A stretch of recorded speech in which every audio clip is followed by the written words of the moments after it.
Quickly on to the thought for the day and the subject of trust. For those of you who read your pre-reads well, you'll know that my company, Edelman, produces a trust barometer. We have done for 10 years.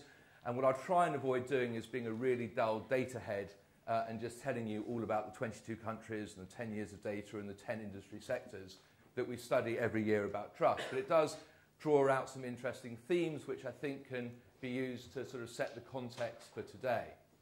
In terms of the UK business, or the UK in general, business or trust in business is relatively stable. Trust in politics, however, is quite volatile. The trust in business, it runs in the 40% range and has done for the best part of 10 years since we've been studying it. It's currently running at about 47%. Trust in politics, in the institution of government, if you like, is running at about 35%. So that means is that we're going into a general election year with only 1/3 of opinion-forming elites, which is who we study, actually having a trust in the institution of government. But there is this stability of trust, and the UK, broadly speaking, sits within the sceptical European spectrum of trust. France and Germany, historically, are more sceptical. The United States is more optimistic. It wasn't optimistic in the last years of Bush. It became more optimistic in the first year of Obama. The BRIC countries, generally speaking, are also more optimistic. And as you travel from west to east, and migrate business models from the Anglo-Saxon to the Eastern model, you'll find that trust in business and trust in government also rises. However, one of the big issues for us all is the fragility of trust. And although this has been evidenced in the past, never more so than has been evidenced in the 2010 data that we released a few weeks ago.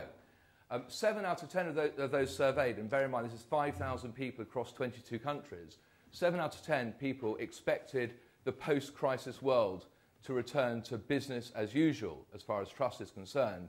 But I think there is a healthy debate to be had as to what the new usual will be.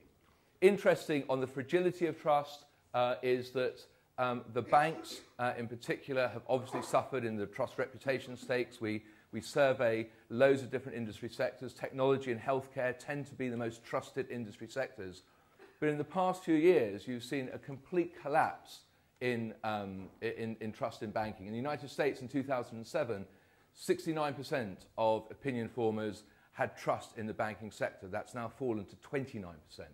In the UK in 2007, 41% of opinion formers trusted the banks. It's now at 21%. Banks are the new estate agents. In fact, I think they're worse than estate agents in the trust stakes. This has some profound implications for the UK economy in particular.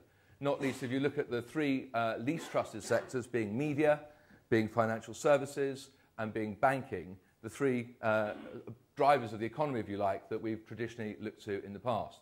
The other point about the fragility of trust globally is that the NGOs, which we've seen a rise for the 10 years through the survey data, continue to be the most trusted institution among the 4 that we survey. So NGOs are the most trusted, followed by trust in business, followed by trust in government, and then a long drop towards trust in media. Now, while Will Hutton talked about stakeholder capitalism as far back as 1994 and 1995, the stakeholder model of trust is only really just emerging. And again, one of the key findings of the 2010 barometer was that trust is now a stakeholder, not a shareholder phenomenon. And one sort of data point on that is that when asked what the most important consideration for business should be, and this speaks, I think, directly to some of the issues that Stefan will raise in the panel later, only 14% said that it was actually the financial returns that that a business should make. So investor and financial and shareholder returns were only 14%. 52% of people surveyed believed that it had to be all stakeholders of equal importance. That meant the employee, the supply chain, the partner, the NGO, the regulator, and of course the citizen consumer that sits at the heart of it. So we have to think about a stakeholder model of trust.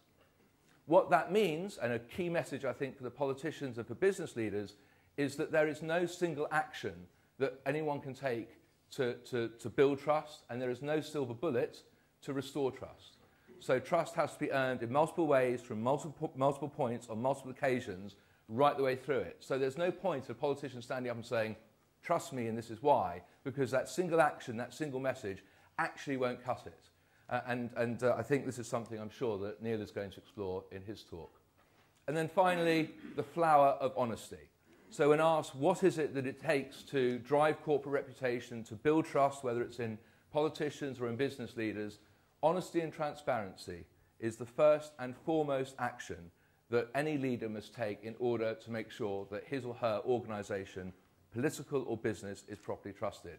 Other drivers of corporate reputation, a company that I can trust. So trust has in fact become an actual line of business rather than just being a sort of abstract term. So it's action in business and not abstraction that is the key message here. Honest and open, frequent communications, a business that I can trust, and then obviously great products and services. And that great products and services translates equally into the political landscape too. So my closing thought for the day before I hand over to Neil is this, is that we could look at trust as an abstraction. And too often business leaders and political leaders use trust in very abstract terms. They use it as a very easy phrase which they can bandy around. But actually, if we are to try and build beyond the fragility of trust, if we're trying to address issues in a stakeholder and not a shareholder world, the only way we can do that is through our actions, not our abstractions. With that, thank you. I'm going to hand over to Neil.